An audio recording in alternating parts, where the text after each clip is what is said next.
Terima kasih sahabat semangat, masih bersama kami di Semangat Siang Indonesia. Indonesia harus semangat, walaupun puasa lagi panas-panasnya siang-siang begini. Jangan khawatir, nanti ya sabar ya, beberapa jam lagi nih menjelang puasa. Kita simak dulu informasi yang sedang viral ini nih pemirsa ya. Viral, bule Finlandia sahur mie instan buatan Indonesia. Wow, bangga ya. Tapi mie instan itu baik nggak sih? Kita simak dulu yuk gimana ceritanya.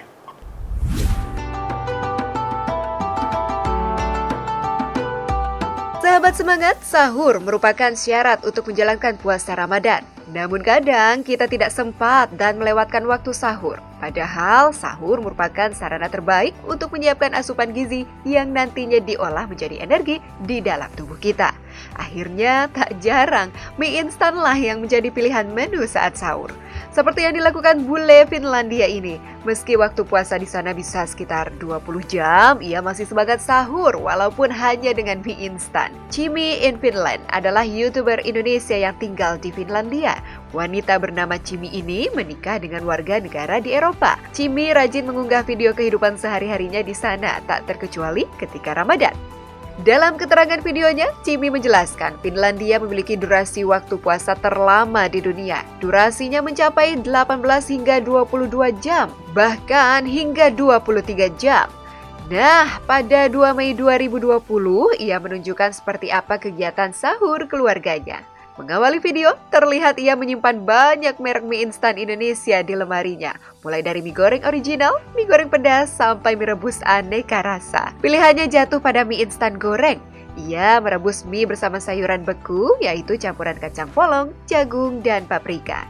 Aku tambahin sosis biar rame, tulis Cimi. Ia pun sadar kalau menu ini kurang sehat. Namun katanya yang penting bisa mengganjal perut. Terlihat ia dan suami menikmati sahur pukul 23:32 waktu setempat. Mie goreng yang sudah matang ditambahkan bubuk cabai dan nasi. Gak kenyang kalau belum makan nasi, ujar Cimi. Sedangkan suaminya memilih makan mie instan saja tapi ditambah cabai bubuk. Merek cabai bubuk yang dipakai berasal dari Indonesia juga dengan tambahan rasa teri. Suami Cimi terlihat lahap menyantapnya sampai habis.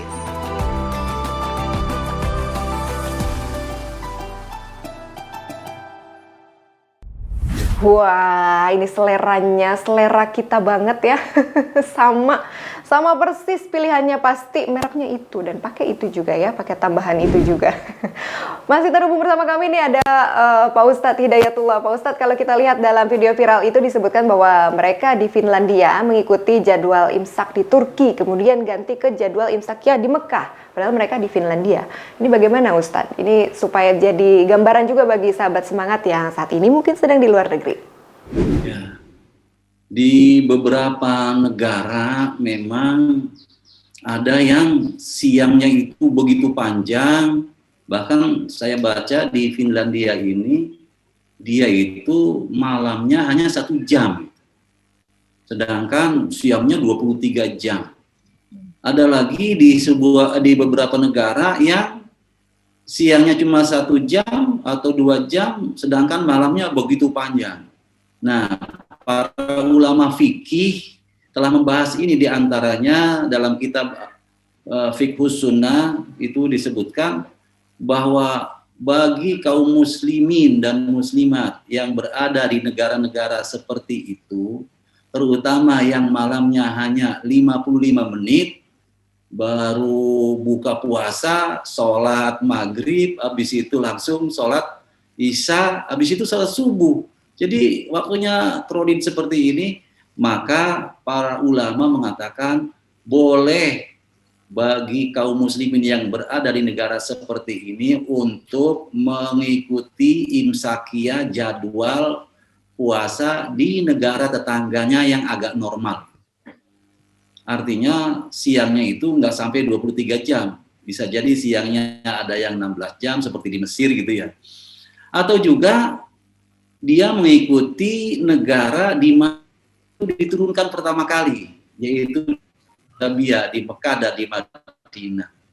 Jadi boleh mengikuti jadwal imsakiyah Ramadan yang ada di Mekah di Madinah, atau juga jadwal imsakiyah yang ada di negara tetangganya yang lebih normal dibanding negara dia. Jadi seperti itu. Dalam kitab Fiqh Sunnah seperti itu. Begitu juga fatwa ulama kontemporer.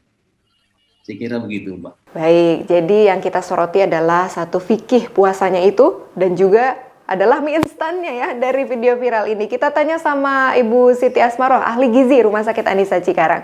Ibu Siti, sahur pakai mie instan itu katanya kan nggak baik ya Bu Siti ya. Nah, bagaimana penjelasannya Bu Siti? Ya, jadi mungkin di sini tidak dianjurkan itu karena sebenarnya untuk semua makanan instan ya itu prinsipnya itu pada makan sahur itu diusahakan untuk dihindari ya. Karena makanan instan tuh prinsipnya kan sudah mengalami pemrosesan ya sebelumnya dan itu juga biasanya mengandung natrium tinggi ya pastinya itu. Nah, si natrium ini kan sifatnya itu menarik cairan ya. Jadi pada saat puasa itu kita bisa merasakan haus seharian. Jadi resiko juga mengakibatkan dehidrasi selama puasa. Jadi seperti itu. Sebenarnya si natriumnya itu yang mungkin harus dihindari. Sama mungkin bukan cuma mie instan, mungkin ya untuk makanan-makanan instan lainnya yang tinggi natrium juga itu usahakan dihindari pada saat sahur gitu, Mbak Dita. Berarti walau bukan mie instan, tapi kalau garamnya terlalu banyak, penyedapnya terlalu banyak, itu akan sama efeknya ya Bu Siti ya?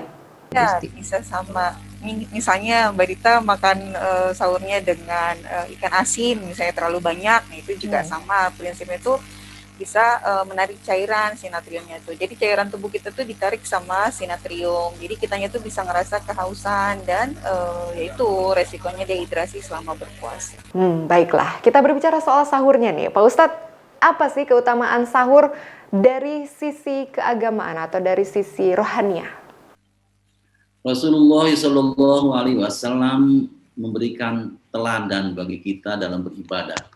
Di antaranya Rasulullah Shallallahu Alaihi Wasallam melakukan sahur, yaitu atau minum makanan minuman di malam hari menjelang kita berpuasa. Dalam hadisnya Rasulullah mengatakan tasahharu fa inna fis sahuri barakatan. Makanlah sahur kalian karena sahur itu mengandung keberkahan. Kalau kita ingin mendapatkan keberkahan dalam hidup kita, dalam beribadah kepada Allah Subhanahu wa Ta'ala, ikuti apa yang diajarkan oleh Rasulullah Sallallahu Alaihi Wasallam. Wajib ya kalau bulan Ramadan. Nah, kalau begitu apa sih keutamaan sahur dari sudut pandang kesehatan, Bu Siti? Jadi sahur itu sebagai cadangan energi ya prinsipnya. Jadi kita kan membuat cadangan energi dalam tubuh itu pada saat sahur ya. Jadi untuk cadangan kita selama berpuasa. Selain itu juga untuk menghindari hipoglikemia, kemudian mengurangi resiko dehidrasi, kemudian resiko penyakit lambung juga, kemudian menjaga proses metabolisme tubuh ini tetap berjalan. Jadi prinsipnya itu sebagai cadangan Mbak Dita, cadangan energi. Kemudian untuk menghindari. Baik, kita masih akan lanjutkan perbincangan yang seru ini ya.